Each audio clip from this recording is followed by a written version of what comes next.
Au CITRA, comme vous le savez, la région avait été amenée par le biais des transferts de compétences des transports sur un certain nombre de compétences périphériques. La réalité est qu'on était au CITRA, on ne décidait de rien, on prenait la facture et en plus il y avait la menace qu'on nous transfère la dette. Donc j'avais été très clair avec le président Bernard, je lui avais dit que nous ne resterions pas dans ces conditions, parce que soit la région était compétente pour son domaine, c'est-à-dire les transports qui relevaient d'elle, et ensuite on discutait tous ensemble, soit si en étant au CITRA, on décidait pour nous, on était amené à payer la facture de ce qui était décidé indépendamment de nous, et en plus on nous transférait la dette du passé, c'était hors de question que la région reste dans ces conditions. Donc pour nous, c'est la condition de fonctionnement, ce qu'on a dans d'autres domaines, on est parfaitement prêt à rester au CITRA, mais la condition,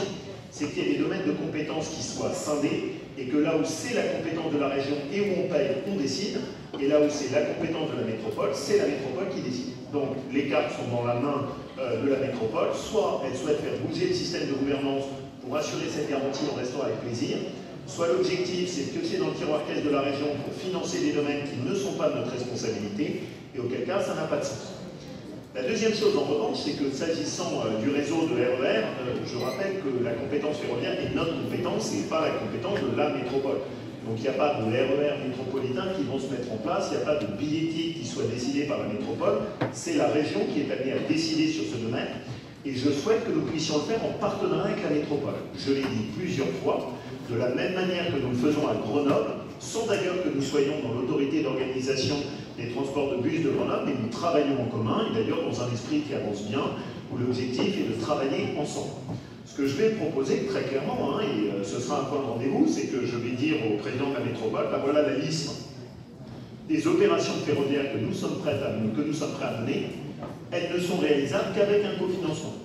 Parce que sinon, ça aboutira à une situation où en gros, je vais épuiser mes dotations et je ne pourrai plus entretenir les autres lignes, uniquement pour un territoire très riche comme la métropole, ce qui n'est pas conforme à la volonté d'aménagement du territoire qui est la mienne. Donc ce que j'ai toujours dit, c'est que j'étais prêt à avancer sur les RER métropolitains, mais qu'à chaque fois, nous solliciterions en cofinancement les métropoles concernées. Annecy, Chambéry, Grenoble, Lyon en lien avec Saint-Étienne et Clermont-Ferrand. On va donc lister ensemble un certain nombre d'opérations et je proposerai à la métropole de nous dire à quelle hauteur est-ce que vous êtes prêts à cofinancer et comment est-ce qu'on organise ensemble ces opérations. Et si c'est le cas, on avancera ensemble très vite parce que c'est mon souhait. La seule chose sur laquelle j'attire l'attention de tout le monde, et je l'ai toujours dit dans mes interventions, attention, quand on connaît le ferroviaire, on sait très bien que quand vous appuyez sur un bouton, ça ne sort pas dans les 2 ans. Ce sont des décisions lourdes, c'est des opérations structurelles et d'infrastructures qui sont importantes, donc on sait qu'on a un délai, mais raison de plus pour commencer tout de suite. Donc là, on est tout à fait ouvert pour avancer, on est tout à fait ouvert pour travailler ensemble. Maintenant, il va falloir sortir un peu des postures, et je pense que